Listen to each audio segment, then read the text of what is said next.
Good evening, friends. Operational situation at the front and news by the end of January 25th. We will start with you, from the Skopinsk-Lyman direction, from the Lyman direction of Vostokny Ternov. Russian troops continue to make attempts to improve the tactical situation, and attacked again with the support of armored vehicles in this sector of the front in the area of the Krugly beam.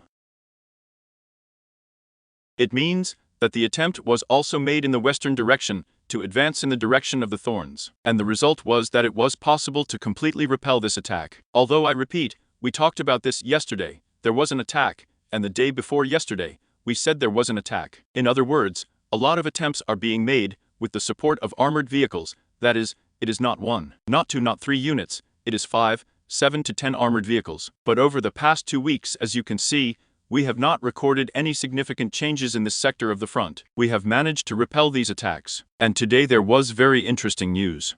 German Defense Minister Boris Pistorius, so he was asked the publication scored, to make forecasts about the situation at the front as well.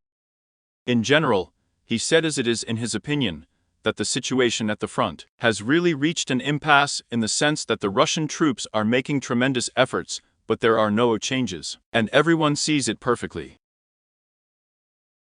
In other words, assault armored groups, especially efforts from the Russian side, are being made to advance, but significant changes cannot be achieved. And as a conclusion, I can add for myself that, in fact, the whole year there will be fighting on this sector of the front. The Limansky, the 24th year I mean. Although it should be noted that there will naturally be phases when there will be relative opposition. But today, we see a situation when it is necessary, as near Makiivka, which is located north of the village of Makiivka, to switch to positivity for a certain period of 3 to 4 months, and then again try to attack on the effective surprise.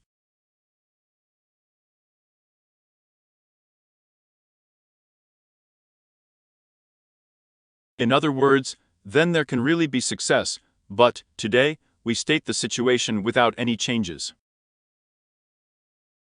Along the Bologorovka and Bakhmut direction, the Seversk direction without significant changes.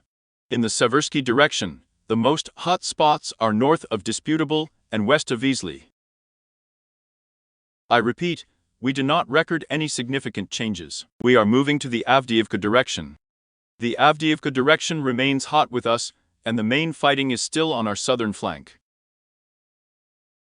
On the northern flank, there were attempts in the Stepovo area. Shots were published, shots by soldiers of the 47th Brigade. That is again, typical for this sector of the front. Bradley counterattacked the positions of Russian troops. We do not record any changes in this sector of the front. Attempts were again made by an infantry group of Russian troops to advance, but they managed to be thrown back at their original position. As for the site of the southwestern heater, we do not fix any changes.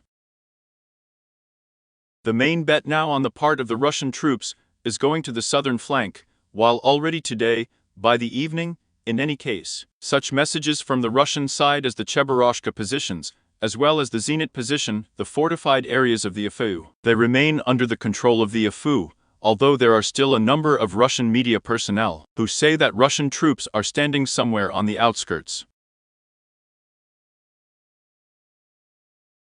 As you remember, there was a number of misinformation saying that these positions were allegedly under the control of Russian troops.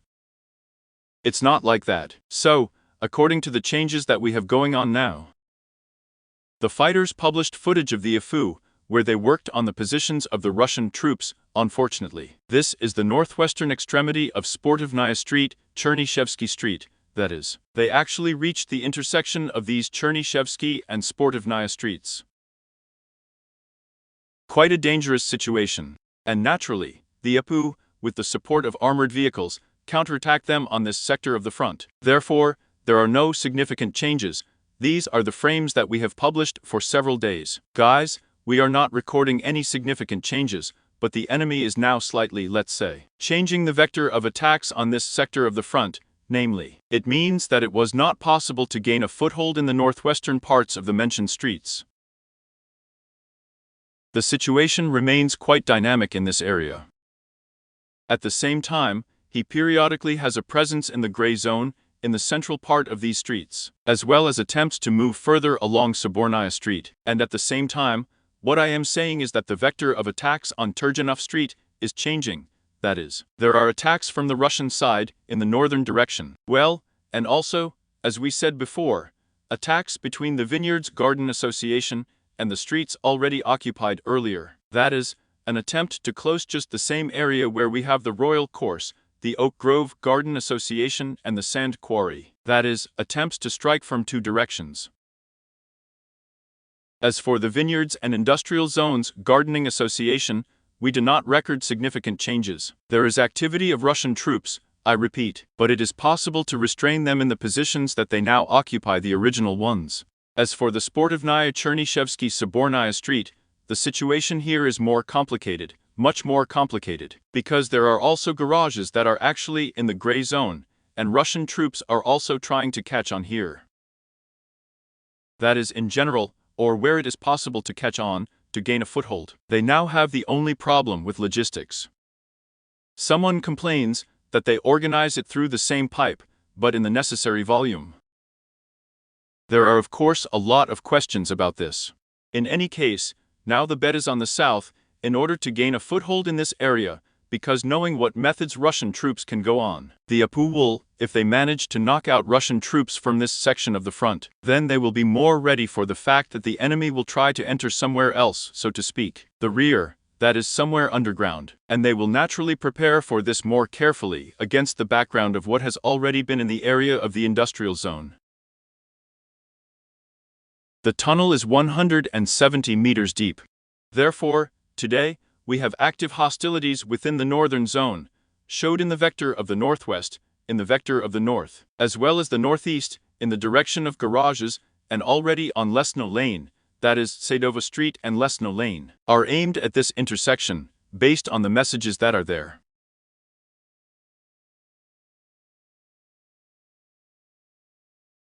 It is natural that the number of the enemy creates some inconveniences. He regularly attacks, and plus, what we have to say as it is. So, when the Russian troops occupied the Garden Association Takmash, it became easier for them to attack, also typical. But they managed to keep it, but due to the fact that there are basements in the Garden Association. Of course this plays into the hands of the enemy. And there is a similar situation in this area, that is, all the basements that exist, they will naturally be used as a springboard, including, in order to conduct further offensive actions from them. And taking into account the artillery, taking into account the Pevitrens, of course, this is a much better position than being somewhere in the open field, in the trenches, although there will be dugouts, but it's all understandable. This is the situation we have in the south of Avdeevka. Pervomeyskaya is also under pressure, as well as in the Kurikovsky area.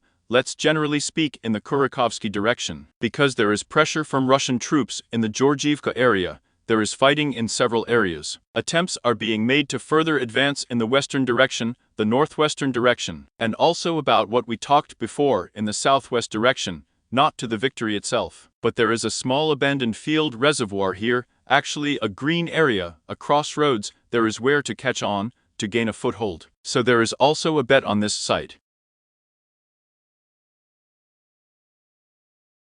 These are not infantry attacks now, this is more the work of artillery, and in general, it should be noted that the enemy is increasing the number of air bomb strikes, because today the fighters reported that yesterday there were about 80 cabs of air bombs of different calibers on only one Avdeevka. These are 500, 250 and 1.5. That is a rather difficult situation, as you understand. The enemy increases the amount of work of its tactical aviation in this sector of the front.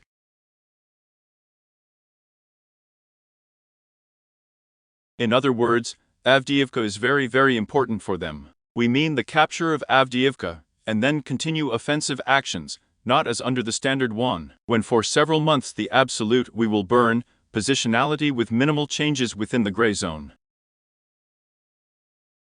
In other words, the gray zone turns into a red one, into the Apu control zone, but they cannot move significantly. So now they are trying to reverse the course of events in this way. Well, similarly Novomikhailovka. It cannot be said that here again the attacks are carried out by infantry, again as in Avdeevka. Here it is the use of aerial bombs for the most part. That is, Now there is a very big bet on breaking up fortified areas as much as possible, breaking up buildings as much as possible, so that it does not pose that threat, and of course due to this, reduce the amount of artillery ammunition fired, because there are some nuances with artillery, not with its problem. Its quantity, we mean the Russian troops, with its quality, because the Russian troops complain that the barrels are regularly torn apart, most likely it is Korean ammunition, perhaps their own. If the quality has deteriorated, and put on a more serious production stream, but this is such a moment. Therefore, there are a number of problems there, and they naturally take care of artillery barrels more than they want to beat. Strengthen the number of artillery strikes, knowing that it will be much worse later. Well, plus, the APU is also quite effective, despite a number of problems. The counter battery works, as well as drones and kamikaze drones. And there are drones, aerial reconnaissance on the site, but this is already such a moment. Along the Staromlanovsky direction, and Zaporozhye without any changes in the positional nature of the fighting and under the wings. Today, it means that fighters from the field reported that another attack was repelled. Today, Russian troops attempted to storm part of the settlement again, where the probable positions of the armed forces of Ukraine within the gray zone remain. The attack was repulsed. The Russian troops attacked approximately 30-35 people. It cannot be said that this is a major attack, but on the other hand, based on the way Russian troops are attacking, 3, 5, 7 to 10 people, yes, this is a fairly large force was targeted in terms of what kind of fighting is taking place on this sector of the front. But I managed again to repel this attack. At the same time, the information that we talked about on the daytime broadcast was confirmed that the Russian military commander Romanov, he complained that there was a rival on the ship's boats. Doomsday, the WAV operators are quite experienced. They were assembled in an amount of up to 150 people, and there was a HIMARS rocket arrival. I told you that the military commander Romanov, he is not inclined to lie, although he is on the enemy side, as he wrote, yes, but the number of dead needs to be clarified. And by the evening, there is a clarification. 24 at least 200 dead and liquidated, and at least 4 people are said to be in serious condition. But this was information for the evening. There was still 3 or 4 hours ago, as in fact, what numbers will be, whether the 300ths will turn into 200ths and so on and so on. This will be clear a little later. In any case, there was a flight for them after all, this is confirmed, and the most important thing here is not the arrival of personnel, but what I said on the daytime broadcast, these were quite experienced Russian WAV operators. Enough, I would say, can be attributed to the professionals of their field, as well as Moses in this sector of the front. Because after Moses, Russian military commanders complain that the situation has improved here. It has become easier to carry out rotations, and so on and so on. Therefore, there is always a hunt for experienced fighters, especially for the operators of WAVs, and for the Russian side. It is just the same shipbuilders who are really a significant loss of experienced WAV operators. Believe me, this is very significant, because someone thinks that this is a small number, if we speak only for Moses alone. And after the complaints from the Russian side, then believe me, this is a significant loss. I say it as it is, but this is my opinion. Let's emphasize it like this. This is my opinion. In any case, we see that activity is decreasing a little, along the front, if we are talking about the entire sector of the front, on the part of the Russian troops. Somewhere these attacks are resumed on Sinkovka by infantry groups, somewhere again assault armored groups, as a direction of thorns. But in general, it was possible to achieve parity in a number of areas, which is very good, except for Avdeevka. Unfortunately, it remains very hot, and there are also a lot of points under the Kurakhovsky, South Donetsk direction in general, which say that Russian troops may attack with large forces in the near future. We will see as they say. And now let's move on to the news background. I want to comment on one point, but first I remind you for collecting on drones.